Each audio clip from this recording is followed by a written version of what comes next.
بسم اللہ الرحمن الرحیم۔ السلام علیکم ناظرین، آپ دیکھ رہے ہیں پازیٹیو پاکستان۔ میں ہوں آپ کا میزبان حافظ زمان۔ ناظرین، پاکستان ایک اسلامی جمہوری ملک ہے، لیکن پاکستان میں ایک المیہ رہا ہے کہ پاکستان میں جمہوریت کو ہمیشہ ڈیریل کیا جاتا ہے اور ہمیشہ جمہوریت کے اوپر آمریت آ جاتی ہے۔ آج اس سارے سینیریو کو اچھی طرح جانچنے کے لیے کہ پاکستان میں جمہوریت کو کیوں ڈیریل کیا جاتا ہے، اس پہ سیر حاصل گفتگو کرنے کے لیے آج ہم نے اپنے اسٹوڈیو پر خاص طور پر مدعو کیا ہے جناب ڈاکٹر نواز عکاس صاحب۔ سر بہت بہت شکریہ پروگرام میں تشریف لانے کے لیے۔ ڈاکٹر صاحب، سب سے پہلے تو ہمیں یہ بتائیں کہ پاکستان میں جمہوریت کا تسلسل ضروری ہے؟ زمان صاحب، جتنے بھی جمہوری ممالک ہیں جو جمہوریت کے نام پہ بنے ہیں، ان میں جمہوریت بہت ضروری ہے۔ اگر اصل جمہوریت ہو تو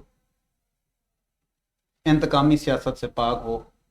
کیا آپ سمجھتے ہیں کہ پاکستان میں انتقامی سیاست ہو رہی ہے؟ یہ ظاہری بات ہے جی، آپ بھی مجھ سے بہتر سمجھتے ہیں کہ پاکستان جب سے مارز وجود میں آیا ہے، پاکستان ہے، انڈیا ہے، بنگلہ دیش ہے، ایک ہی خطہ ہے نا، جی جی تو بالکل، اس کی مٹی میں شامل ہے۔ یہ انتقامی سیاست چلتی ہے۔ انتقامی سیاست۔ تو ہم پھر آمریت پہ آ جائیں کہ آمریت ضروری ہے، پھر آمریت آ جائے؟ نہیں، میں یہ نہیں کہہ رہا کہ آمریت ضروری ہے، میں کہہ رہا ہوں کہ اگر ایک آپ کا نمائندہ منتخب ہو گیا ہے، آپ نے چنا ہے ایک بندے کو، اپنا نمائندہ چنا ہے، تو جو ہارے ہوئے ہیں وہ اس کو تسلیم کریں۔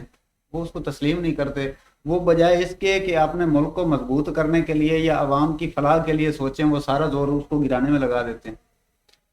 ڈاکٹر صاحب، ایک عام بات کہی جاتی ہے کہ دنیا میں جو سب سے بہترین نظام حکومت ہے وہ جمہوریت کا ہے، لیکن زرداری صاحب بھی یہ کہتے ہیں کہ democracy is the best revenge, کہ جو جمہوریت ہے وہ سب سے بہترین بدلہ ہے۔ سر آپ ہسٹری دیکھ لیں زمان صاحب، یہ جن کا آپ فرمان سنا رہے ہیں وہ بھی آپ سے چھپے ہوئے نہیں ہیں۔ جو حقیقی نمائندے ہوتے ہیں، جن لوگوں نے جان لڑائی پاکستان کے مارز وجود میں آنے سے پہلے، رانا لیاقت علی خان، یہ مخلص لوگ تھے جی جنہوں نے کوششیں کی، جو وزیر اعظم بنے، ان کے ساتھ کیا ہوا؟ پھر اسلامی ممالک جو ایک تنظیم بنی تھی، ورلڈ مسلم پیس آرگنائزیشن، بالکل اس میں جتنے بھی اسلامی ممالک کے سربراہان تھے، ایک ایک کر کے ان کے ساتھ کیا بنا؟ بالکل، آپ کے ذوالفقار علی بھٹو صاحب ذوالفقار علی تھے، بھٹو ہو گئے، معمر قذافی کرنل ہو گئے، معمر قذافی، شاہ فیصل ہو گئے، فیصل ہو گئے، مہاتیر محمد صاحب بھی ان کے جونیئر ساتھی تھے۔ مہاتیر محمد صاحب تو ابھی بھی ہیں، ان کے لیکن اب جونیئر تو انہوں ساتھی نے تھے نا، خود چھوڑ دیا۔ جو خود چھوڑا ہے، لیکن وہ اس مرحلے سے گزرے ہیں۔ تو خیر، یہ تو ہم انٹرنیشنل لیول پہ چلے گئے، اب پاکستان کی بات کر رہے ہیں کہ ڈاکٹر صاحب، اگر ان سب کو دیکھا جائے، معمر قذافی صاحب رہے ہیں، شاہ فیصل ہیں، ادھر ڈیموکریسی نہیں ہے، ادھر جمہوریت نہیں ہے۔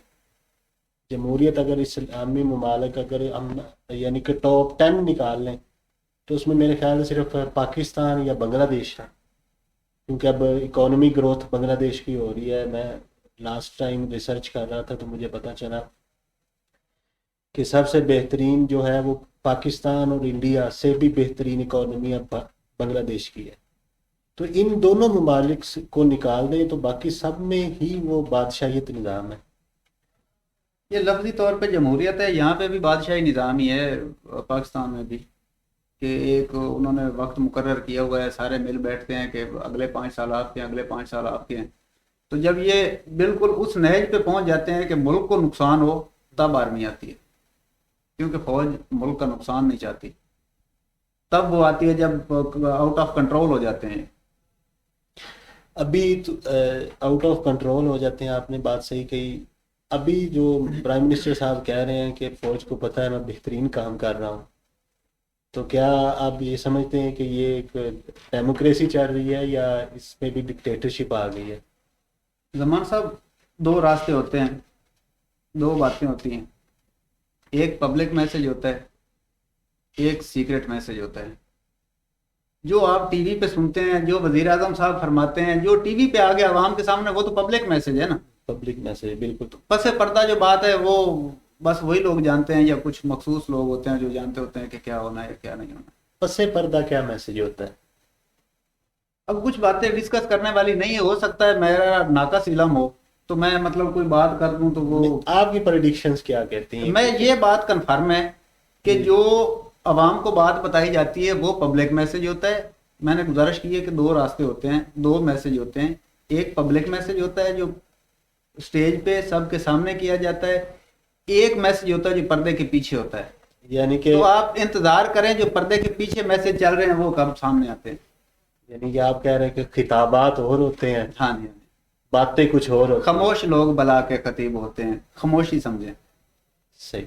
خاموشی کی خطابت کو دیکھیں. یہ جو بول رہے ہیں شیخ رشید صاحب بھی آج کل آ رہے ہیں، وہ بھی 3 دن سے ویسے نہیں آ رہے، پتہ نہیں کہاں مصروف ہیں.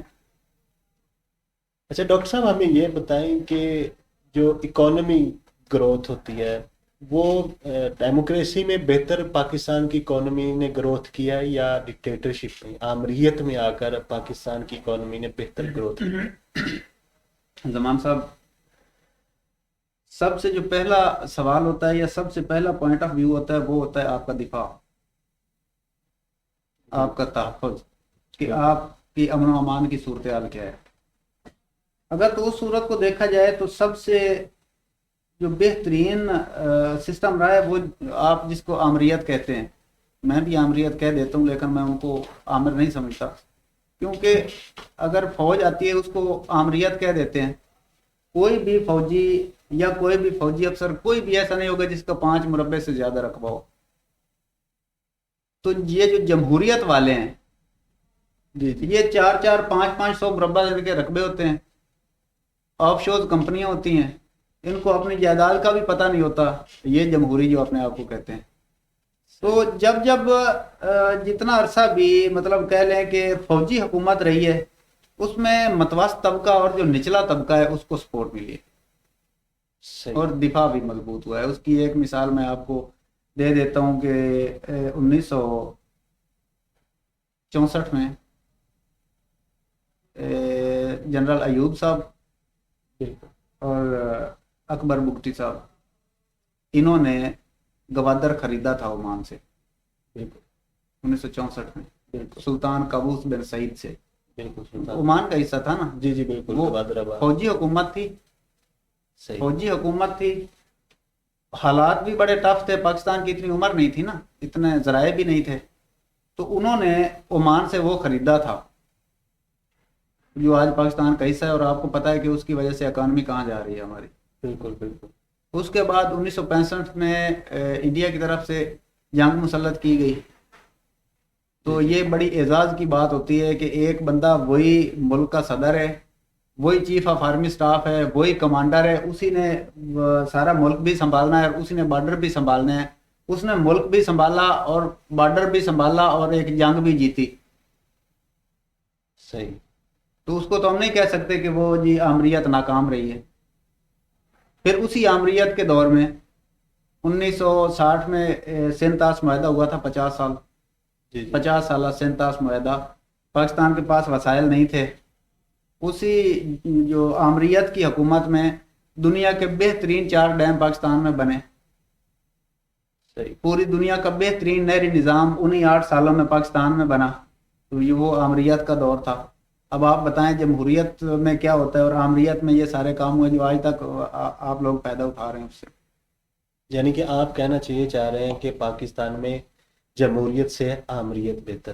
میں آمریت بہتر نہیں کہہ رہا، میں ایک آپ کو موازنہ کر کے دے رہا ہوں. میں نے آپ کو بتا دیا ہے کہ آمریت میں یہ ہوا، آپ بتا دیں جمہوریت میں کیا ہوا. سر جو جمہوریت میں آپ دیکھیں نا کہ ایک عوامی نمائندے منتخب ہوتے ہیں، عوامی حکومت ہوتی ہے. آپ ایک کام کریں، آمریت میں آپ نے کوئی بھی ایک ایسا قانون پاس کر دیا، آپ اس کے اگینسٹ نہیں جا سکتے.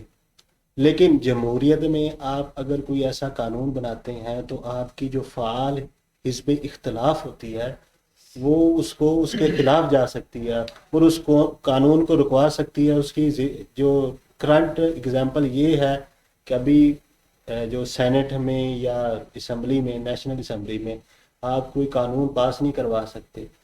ٹھیک ہے، عمران خان صاحب کی حکومت وہ ڈائریکٹ صدارتی آرڈیننس لے رہی ہے، تو جمہوریت کا یہ حسن ہے سر؟ زمان صاحب میں اپنی ہی مثال دیتا ہوں.